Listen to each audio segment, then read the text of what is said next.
Okay, good afternoon class. So, itong lecture natin, this will cover two topics, no? First is the linear differential equation and the second is the Bernoulli's equation. So, originally, I said meron tayong anim na methods, tama ba?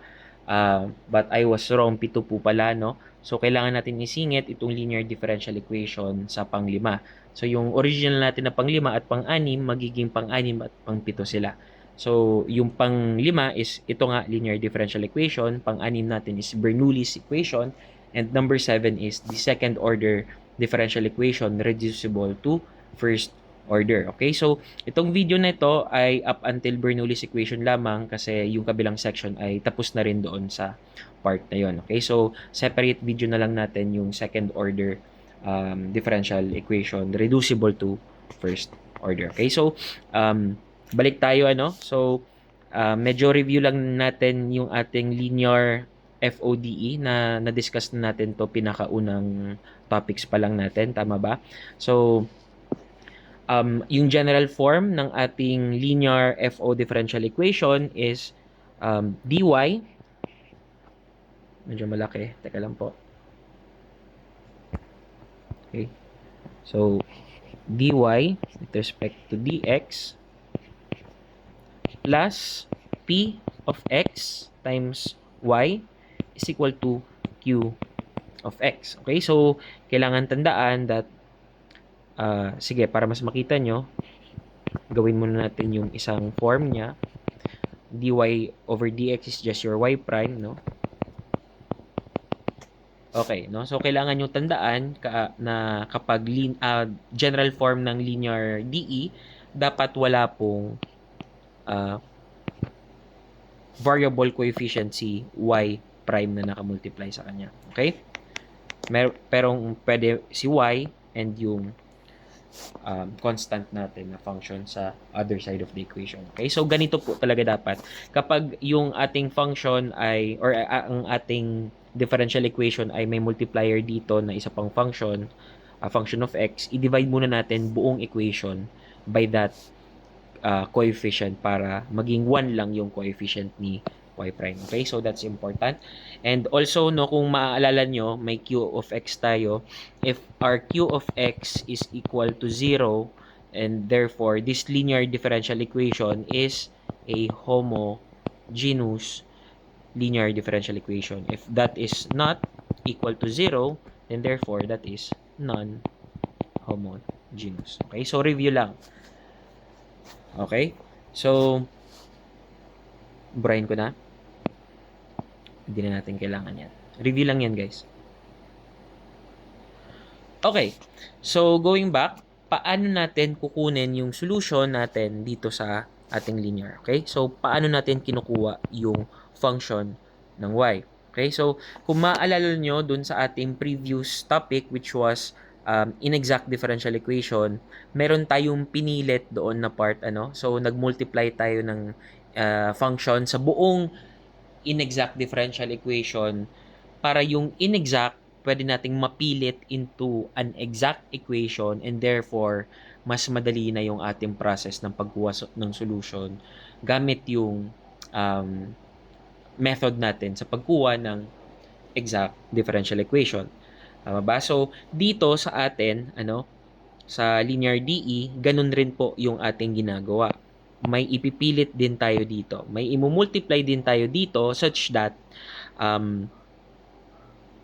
mas madali yung ating solution. Okay? So, i-try na natin, magmumultiply ako dito ng isang function na katulad nung sa ating inexact, yung ating integrating factor na tinatawag is our mu of x. Okay? So, that is also another function of x, no?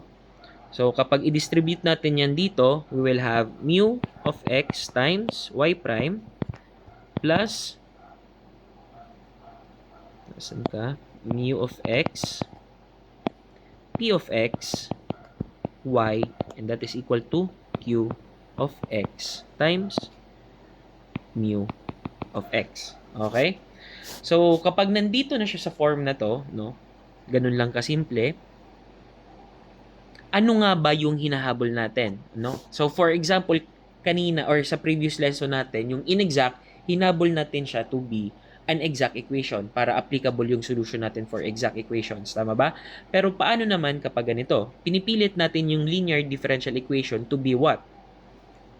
Ito ba? Mukha ba tong familiar sa inyo? Is this familiar? Sa ngayon, hindi, ano? Pero, tingnan nyo to. What is the differential of two functions, f and g? Product, no? Where f and x are both functions of x. No? So, meron tayong f of x, meron din tayong g of x. Okay? So, yan lang yung sabihin yan. So, alam natin to. This is just our product rule wherein the derivative of the product of those two functions is just equal to f times g prime plus g times f prime. Tama ba? Okay. So, let's try palitan natin. Ano? Instead na f at g, itry natin if the two functions that we want or yes, kung ano yung interest natin ay si y and si mu. Okay? So, that will be mu times y prime plus y mu prime. Okay? So, does this look familiar? Medyo, ano? So, si mu, ayun. Yan si mu. Si y prime, andito si y prime. Si y, andito si y. Pero ito lang si mu prime, ano? Hindi siya quite kamuka. Pero, essentially, dapat equal sila in order for this na maging sunod doon sa format na yun or sa rule na yun. Tama ba? Okay, so kailangan natin guys ipilit na itong y na to, itong u prime na to is equal dito sa mu x times p of x. Tama ba? Kasi ito, as is na to eh. Si mu, andyan na si mu. Si y prime, andyan na si y prime. Si y, andyan na rin si y. Si mu prime na lang, no? Equal daw tong si mu prime, equal daw siya kay mu of x times p of x. Okay? Let me rewrite. Mu prime of x. Okay? So, ayan, ano? Paano natin kukunin yan? Or anong gagawin natin dyan? Well guys, kaya na natin malaman kung ano ba talaga yung mu of x. Okay, so let's try mu of x, i-divide natin both sides, no, by mu of x. And that will be equal to my p of x. Okay? So ngayon, para makuha natin si mu of x, i-try natin tong i-integrate both sides with respect to dx. Okay? So, what is the integral of mu prime of x? I think that is just our ln of mu of x. Tama po ba? Paki-check ano po ba yung derivative ng ln ng mu of x. Kung kukunin natin yung derivative nito, that is just 1 over mu x times the chain rule, no, mu prime of x. Okay? So, same ba? Yes.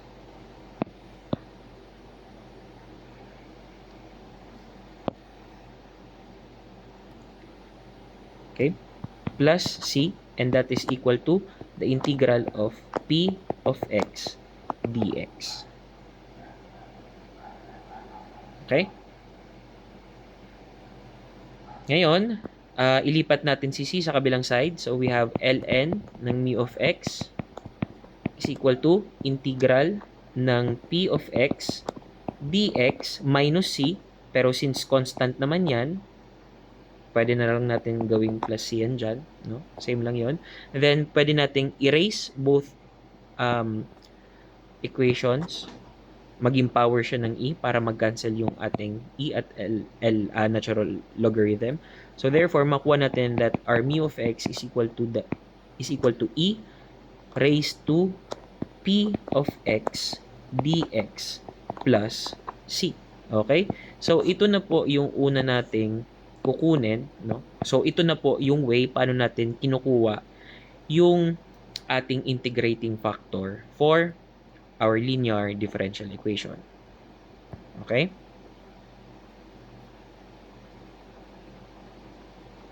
Okay. So, ibig sabihin guys, kapag tayo ay given yan, no? Ganun lang. Kapag given tayo ng linear differential equation, pwede natin kunin yung ating integrating factor, mu of x, by getting the, by getting the integral, e raised to the integral of p of x dx plus c.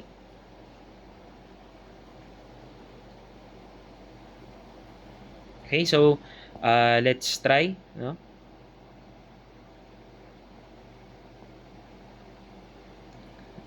Double check ko muna. Okay?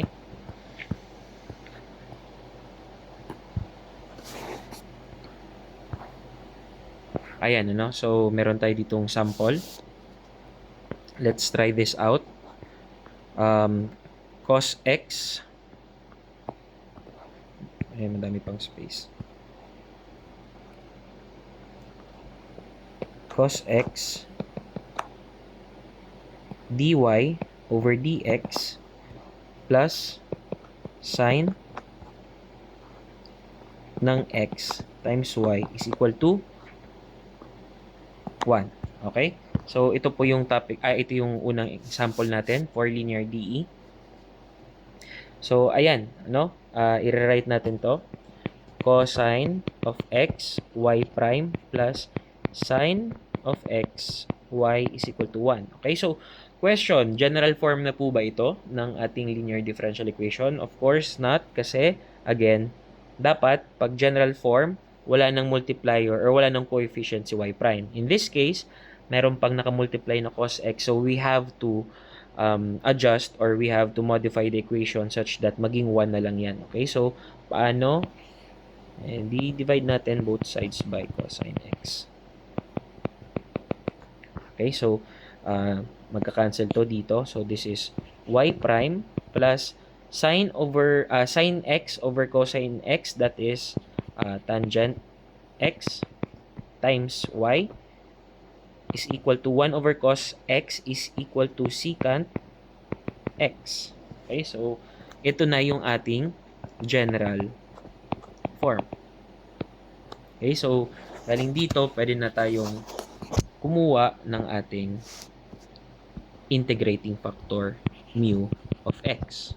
And that is equal to e raised to p of x dx. Okay? So, again, ano nga ulit yung ating, anong tawag mo dito? General form, that is y prime plus p of x, y is equal to q of x. Okay? So, first, i-identify muna natin kung ano si p of x and ano si q of x. Okay? So, makita nyo, general form kasi wala nang nakamultiply kay y prime kundi si 1. And dito, ano yung nakamultiply kay y? That is your p of x. So, therefore, my p of x is equal to tan x.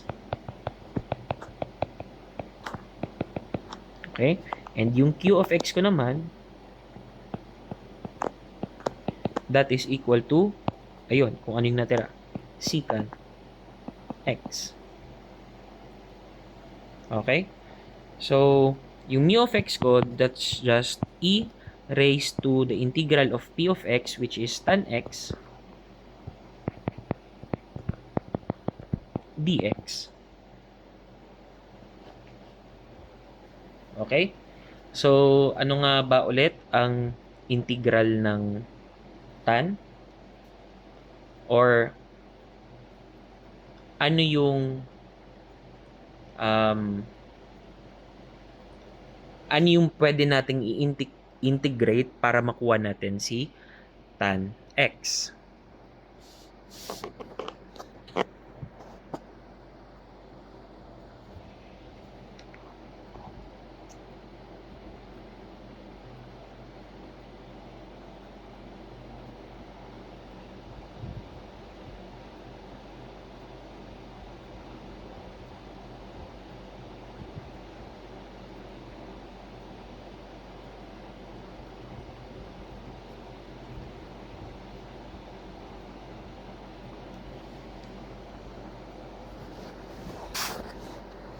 So, 1 over secant. Ang derivative ng tan x ay sec squared x. Tama ba?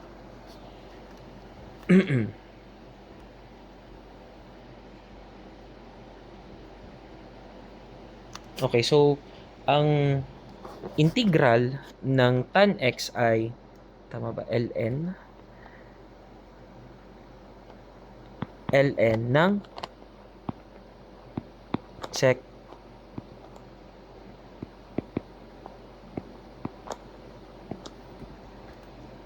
ln ng secant squared x.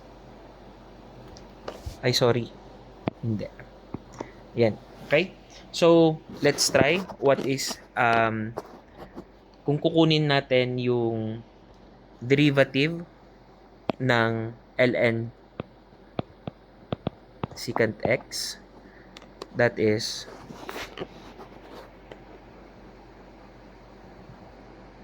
one over secant x times the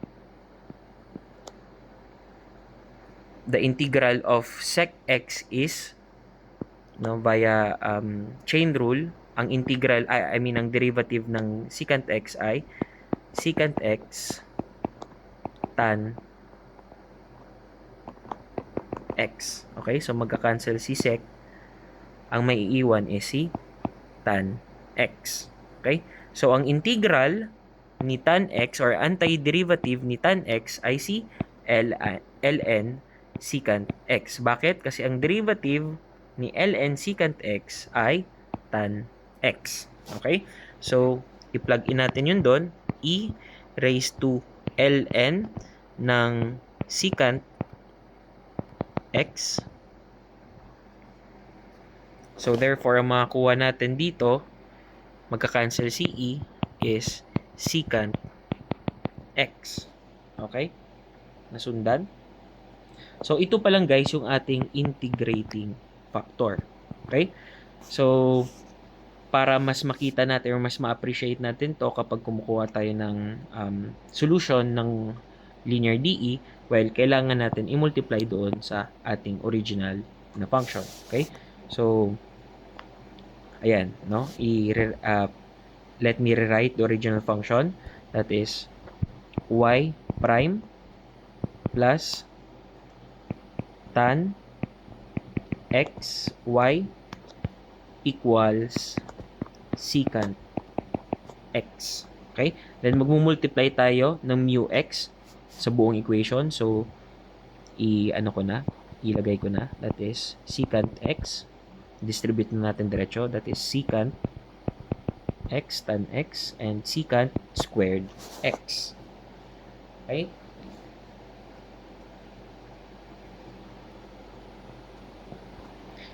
So, ang secant x ay 1 over cos and yung tan ay sine over cosine. Or, kailangan pa ba? Hindi na natin kailangan i-simplify yan. Bakit? Does this look familiar?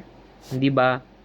Kaya nga natin pinilit na mag-multiply ng secant x para itong buong ito is just the product rule, or that is the derivative of the product of two functions. Naalala nyo? And that is, parang kinuha natin yung derivative ng yung dalawang functions natin is yung mu x, which is yung secant x, times yung isa pa nating function, which is y. Maalala nyo? Kaya nga natin pinaghirapan kunin si integrating factor, which is yung secant x, kasi para maipilit natin that this whole equation is just a product rule of mu x and y. Tama? Let's see. So, dapat ang magiging derivative nito is y times or hindi, para sundan natin yung isa. So, ito muna, secant x times y prime. Okay? So, that's the first term of the product rule plus y times the derivative of secant x is what? Sec x tan x. Tama ba? And that is exactly that. Okay? So, pwede natin masabi or pwede natin ito na mismo yung idudugtong natin na ating solution. Okay? And that is equal to secant squared x. Okay? So, kunin natin yung integral, both sides, para makuha natin further yung ating solution. So, with respect to dx, of course. So, ito, well, kinukuha natin yung integral ng derivative nitong function na to. So, magka-cancel lang si integral and derivative. So, left-hand side is y times secant x, and that is equal to tan x. Tama ba? Ano ang derivative ni tan? Sec squared x. Okay, so tama. So, ito na yun, no? So, therefore, my y is equal to tan x. Ay, so sorry. Nawawala yung c. Huwag niyong kakalimutan yung c, guys. Tan x, dito yan. Plus c. Okay? So, divide tayo ng secant x on all sides. So, ang makuha natin is y is equal to tan x over secant x plus c over secant x. Okay? Ang tan natin, that is sin x over cosine x over 1 over cosine x. So, pwede natin ma-cancel si cosine x. Ito naman ay c over 1 over cosine x. So, cancel dito. So, matitira dito is sin of x plus, so, since meron ka dito sa denominator, pwedeng sa taas na lang yan, c cosine x. And that is our y. And that is the solution to the first order differential equation, which is yun. Ayun. Okay, so ibig sabihin, guys, kung kunin mo yung y prime, ilagay mo yun doon. Tapos mag-add ka ng tan x times yung y, ito ulit, ilagay mo doon. That will equal to secant x. Okay? So this is your solution to that differential equation. Okay? So I hope klaro, ano? Yun lang, guys, ano? Kailangan nyo lang talaga i-recap lang natin, ano? Kailangan mo lang talaga kunin si mu x, no? Once nakuha mo na yung general form, kunin mo sige. From the start, kunin mo muna si general form, no? Yun yung first step, general form. And from general form, pwede mo nang makuha si px and si qx. And from there, pwede mo nang kunin si mu x. And after that, multiply mo na si mu x times yung linear FODE. Tama? Yung ginawa natin dito. Yung mu x, which yung secant x, minultiply natin doon sa original na FODE. Okay, and from there, ayan na, tuloy-tuloy na. Makakuha mo na si solve for y. Okay? Pero guys, actually, kung kahit dito medyo nahihirapan kayo dyan, pero sana hindi naman, wag naman, kasi product rule lang yan guys. Meron pa tayo dyan ng actually mas malinis na solution. No? Kung ayaw nyo ng pagdaanan yan, pwede nyo gamitin itong formula na to, which is 1 over mu of x times the integral of mu of x q of x dx plus c. Okay? This will work just fine. So, para makuha natin yung solution natin si y, kailangan pa rin talaga natin kunin si mu of x. Pag nakuha na natin si mu of x, pati si q of x, well, kapag i-plug in nyo to dito sa formula na to, you will get this solution. Okay? That is a shortcut. Okay? So, ayan o, may kodigo ako dun sa baba.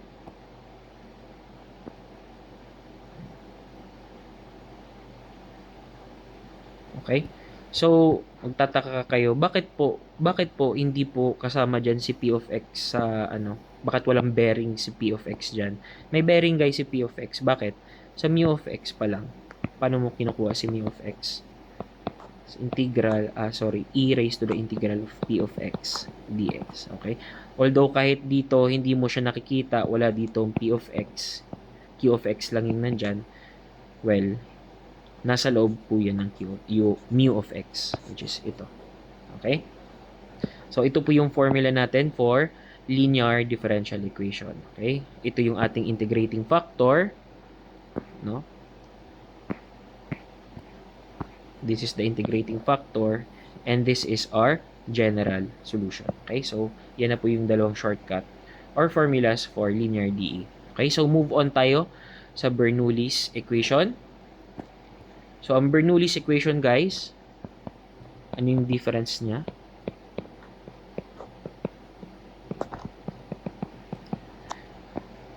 Okay. So, yung general form ng Bernoulli's equation is mukha lang din talaga siyang linear, no? That is dy with respect to dx plus p of x times y is equal to q of x. Oh, di ba linear yan? Yes, that's linear. Pero para maging Bernoulli, dapat meron ka pa ditong y raised to n. Okay? And this is your general form for Bernoulli's equation. Ang difference is that y sub n. Okay? Yan lang po yung pinaka-diferensya niya sa ating linear differential equation. And yung procedure on how we solve is exactly the same, but magkakaroon lang tayo ng difference pagdating sa mu of x or mu of x. Kung kanina it was e raised to ano nga yun? P of x dx. Tama ba? Pagdating sa Bernoulli's equation, ang ating mu of x is e raised to 1 minus n times p of x dx. Yan lang po yung kanyang diferensya. And when it comes naman sa ating general solution, ry, kanina equal to saan? 1 over mu x times integral ng px, integral ng mu x q of x dx plus c. Tama ba? Ito yung kanina. Ayan. Mu x, q of x, dx plus c. Lagyan natin yan guys, na, para hindi kayo malito. Okay, so dito, ang difference niya pagdating sa Bernoulli's is that convenient 1 minus n.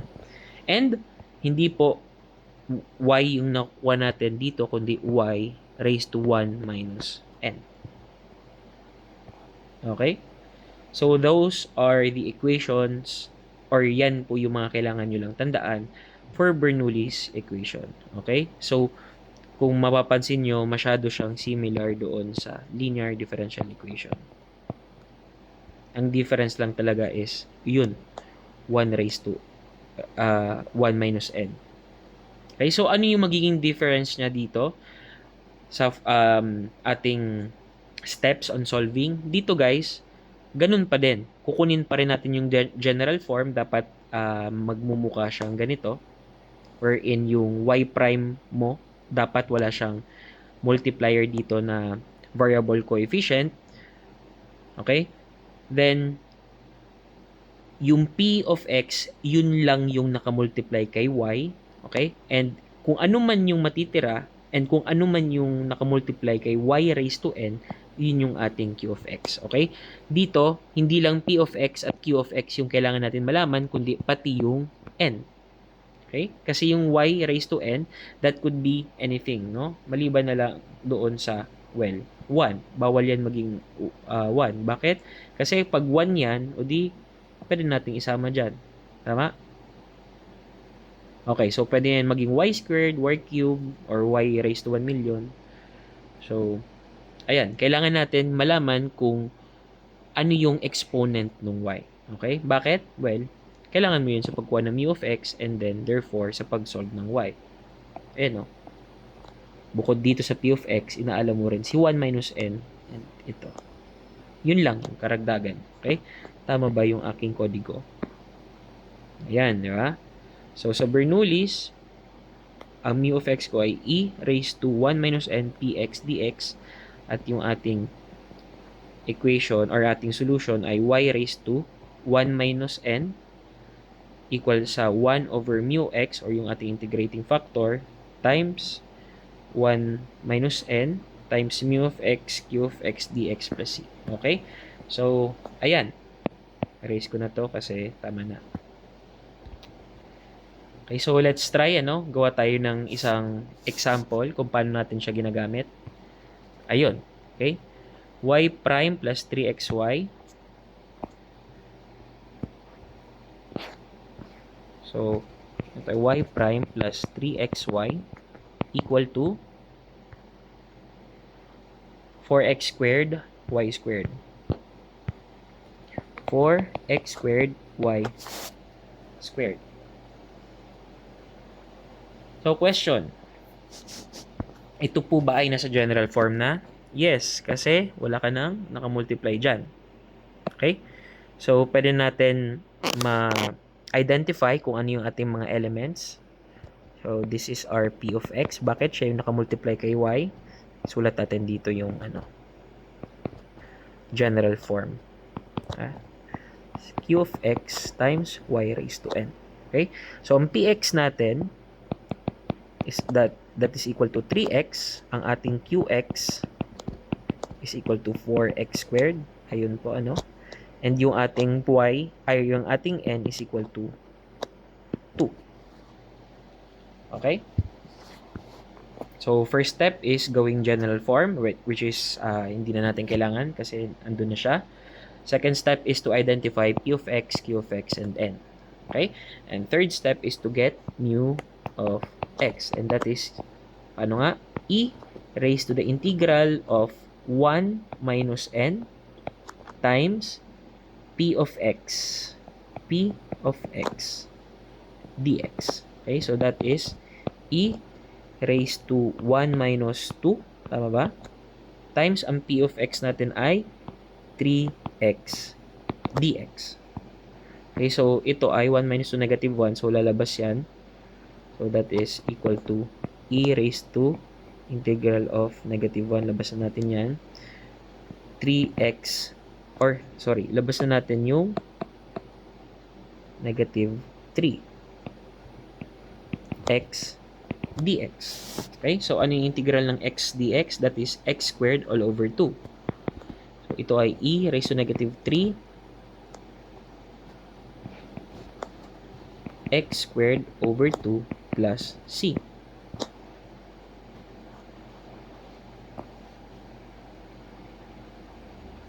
Okay? So,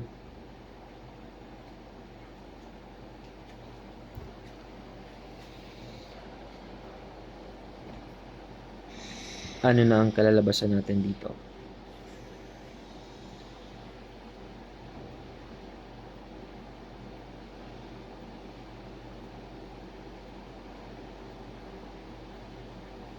X squared over 2.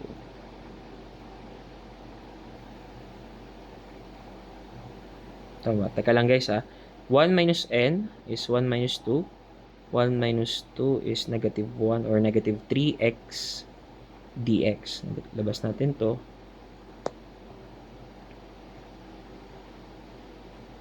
Okay, tama naman.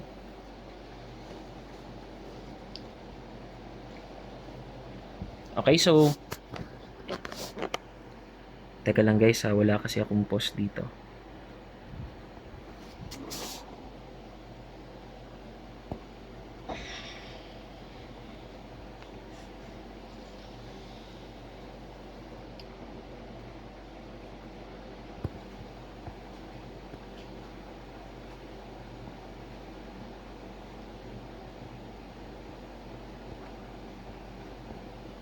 Okay. Okay, so kaya medyo ako nalilito dito kasi hindi pa tayo dapat dito pala nag-add ng C. Okay, sa ating, anong tawag mo dito? Ating integrating factor. Okay, so I think ito na yung ating pinaka-integrating factor. X squared over 2. Okay? So, that will be e raised to negative 3 over 2x squared. Okay? So, i-try natin i-input doon sa ating solution, which is y raised to 1 minus n. So, ito ay y raised to negative 1. And that is equal to 1 over mu of x, 1 over e raised to negative 3 halves. Oops. Nakakalito yan. 3 over 2 x squared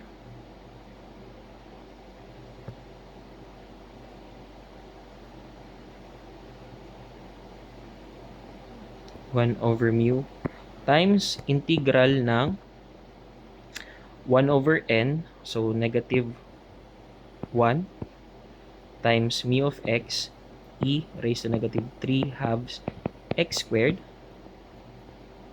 times our q of x, which is 4x squared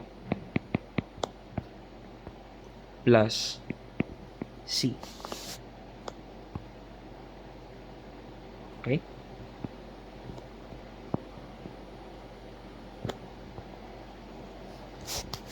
So, meaning ito ay 1 over y.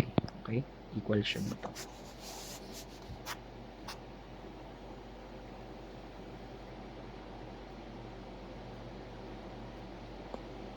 So, this is 1 over e raised to negative 3 over 2x squared. I-try natin ilabas si negative 1. Ilabas na natin yung... hindi pala natin pwedeng ilabas yung dito. So, negative na lang. Ano na wala?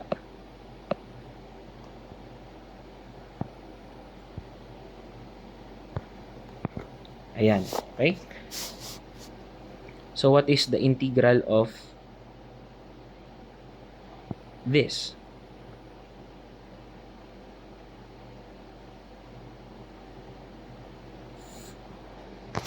Ano siya? E raised to u So, kung ang u natin is 3/2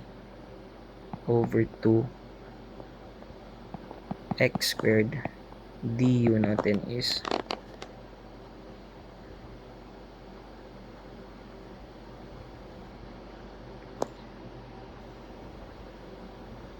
-3, so times 2, so that is -3x.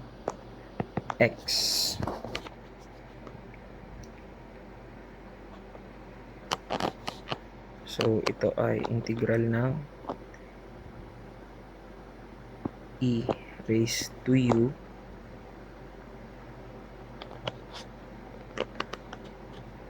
parang may mali ako.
Ang given ay 3xy equals 4x squared y squared. So, ang px natin ay okay guys. Alam ko na kung saan ako nagkamali. Given. May mali ako sa given. Ito dapat ay 3x squared. Ayun dito sa given. Ano nalagay ko dyan? Doon palang mali pala talaga. So, dito sa given, dapat that is... Oh, no. So, ulit tayo guys. Ulitin natin. Kaya pala sabi ko parang ang komplikado na.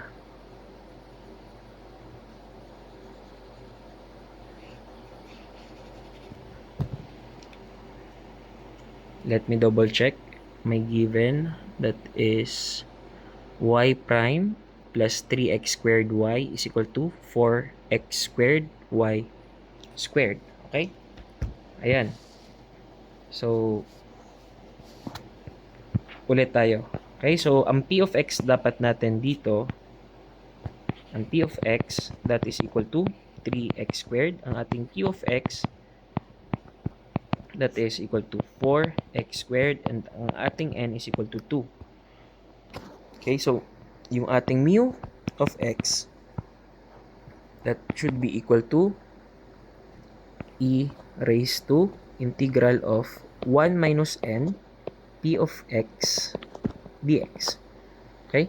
So, ano nga ulit yung ating n, that is 1 minus n.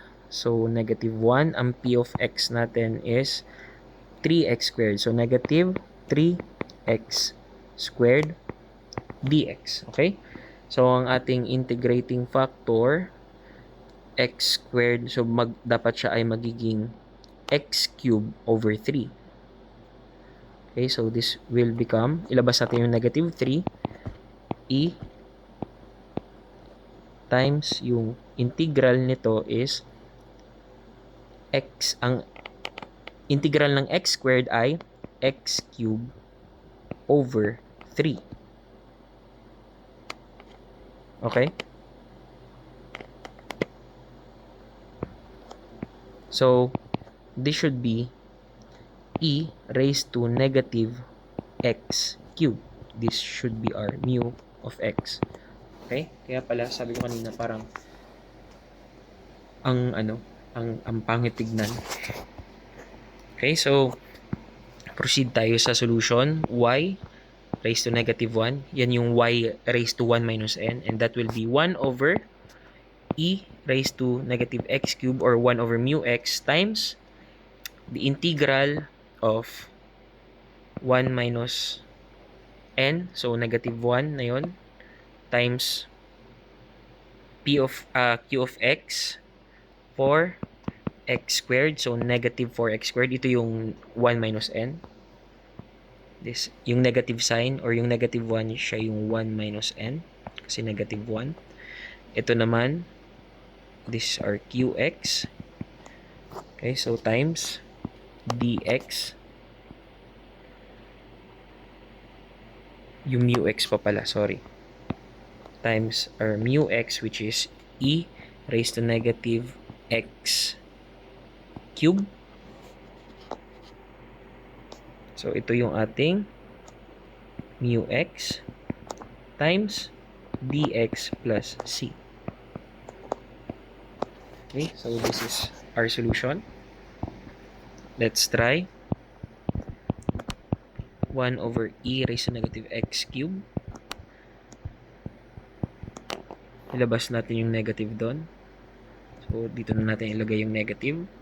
Ay, hindi pala. Sorry guys. Hindi ko malalabas kasi may plus pa pala dito. So, integral natin yung first.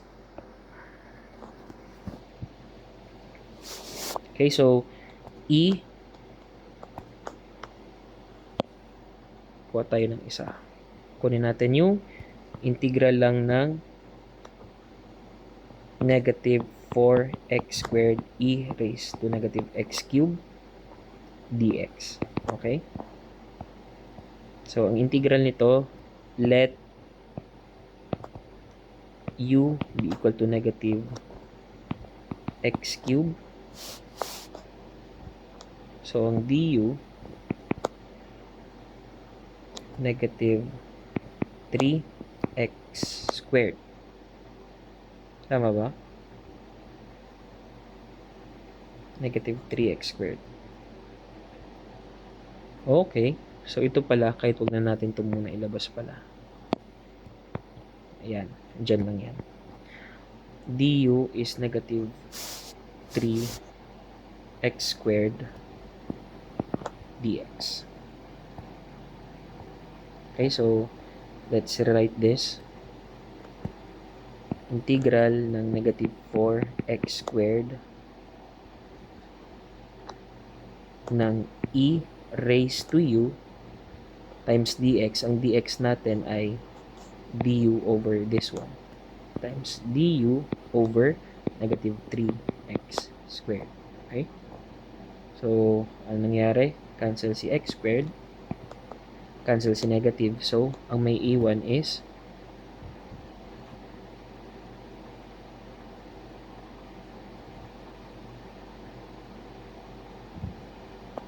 ayan.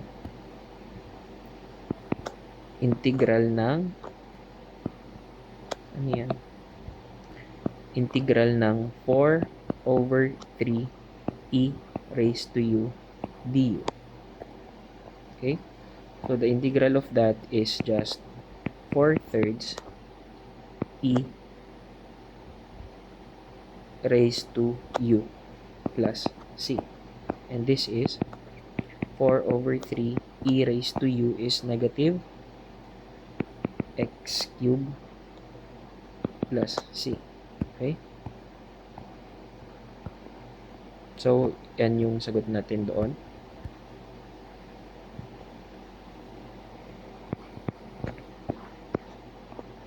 Four-thirds e raised to negative x cubed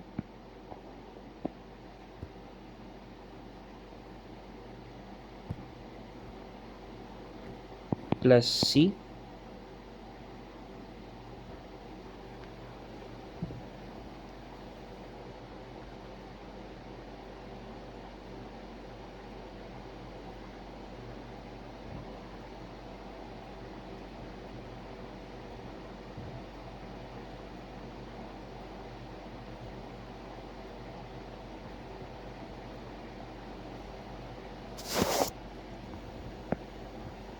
So, ayan, no?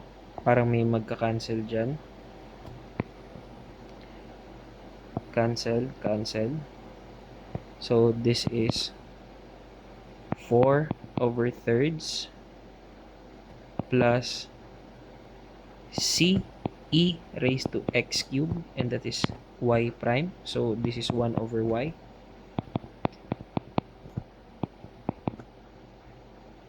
C e x cube. So, ang y natin talaga is, kunin natin yung reciprocal niyan. Pero, actually, pwede na yan. Okay?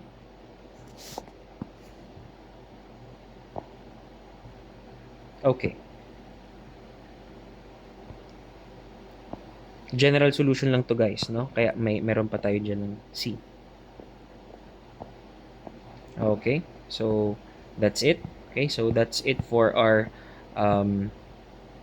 linear differential equation and our Bernoulli's equation. So kailangan lang natin tandaan is si mu of x for both and yung ating y. Okay, so thank you.